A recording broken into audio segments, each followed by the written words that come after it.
The news about the New York City subways has been absolutely terrifying. And I'm even saying that as a New Yorker myself. There has been all sorts of crazy things going on in the news. You hear about people getting pushed in the tracks. You hear about people getting assaulted. You hear about people getting beaten up, stabbed. Pretty much everything is happening in the New York City subways. It's scary. Now, almost every New Yorker has to rely on the New York City subways at some point while they're living in New York City, because it is pretty much the easiest way to get around New York City. But it's scary that something can happen while you're down there in the subway stations. As a New Yorker, I'm used to seeing all sorts of crazy things on the subways, but most of the time it's pretty harmless, and it's very rare that I see something that I feel like is a really, really dangerous scenario that I need to stay away from. Now, I want you to remember that news is news for a reason. And what I mean by that is that when something is covered in the news, it is being covered because it's rare and they feel like it's worth sharing with other people because it doesn't happen on an everyday basis. You don't see basic, boring things in the news because it's basic and boring and people expect it to happen. So what does that mean? Whenever they're covering something crazy about the New York City subways, they're covering it because it doesn't happen all that often. And the one incident that might happen in 1 week, you have to remember all the people that took the New York City subways during that week and all the people that were coming and going out of the stations that were completely fine. At the same time, that doesn't mean that you shouldn't be safe when riding the New York City subways, and you shouldn't be aware of what's going on around you. There's a few tips that I recommend to stay safe in the New York City subways and that I've used myself while riding the subways for many years now. The first is always watch your surroundings when you're in the New York City subways. There are so many people that are buried in their phone like this at all times and just don't look up. Or even worse, they're looking down like this and they have no idea what's going on around them. This is probably good advice for anyone in New York City at all times, because even when you're on the streets of New York City, you probably shouldn't be buried in your phone. You'd probably be paying attention to what's around you. But in the subways, I see this all the time.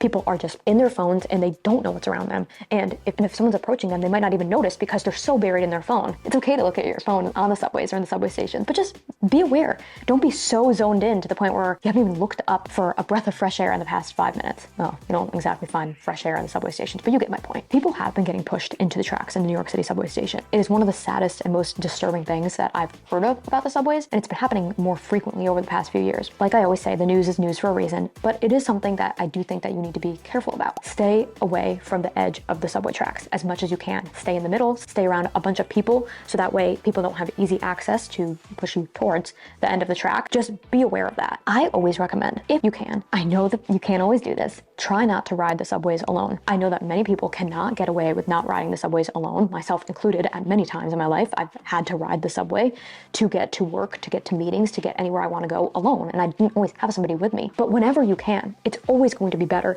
to ride with somebody else because you're less likely to be approached if you're not alone. Almost every subway station in New York City has a main subway entrance and exit where pretty much everybody goes out of it, but then they also have some side entrances and exits. If you're going through a very, very quiet station, try to use the main entrance and exit with everybody else and try not to go through those side entrances and exits, especially if it's an off hour, really early in the morning, late at night, because there's just going to be less people over there and you never know who's going to be following you out that way or already over there. So typically when you're leaving the subway station, everybody is getting off the train with you. You'll see pretty much everybody going out of the same exit. Try to go that way if you can, even if it's a block out of the way for you. If you see an empty subway car, just stay out of it. There's always been a saying in New York City that if a subway car is empty, it's empty for a reason. Now, it's not always because it's dangerous. Sometimes it's because of the smell of that subway car or something that had happened on that subway car where everyone fled and left to another subway car.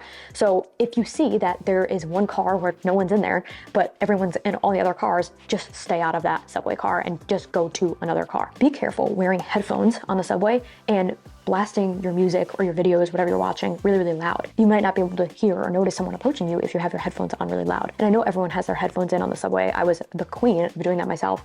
Just try to be aware of putting the volume down, not blasting it as much, just so you can be aware of your surroundings. If you feel like a station is not safe at any time in the day, but also especially at night, just leave the station. It is not worth feeling uncomfortable at that station or putting yourself at risk. I don't love people riding the subways after midnight. Now, I do have to admit, I've done that many times in my life, but looking back at it, I realize now that I probably shouldn't have been, especially some of the subway stations that I was at that time. I don't recommend it. Try to take a car or walk home if you can, depending on where you're going. Now, if you are going to be taking a subway at that time, try to take the main line. A lot of the other lines don't even run at that time anyway, but that's just something to keep in mind. So I would love to know from you guys, do you guys have any tips for staying safe in the subways? And how do you feel about the New York City subways right now? As always, I just love hearing from you guys.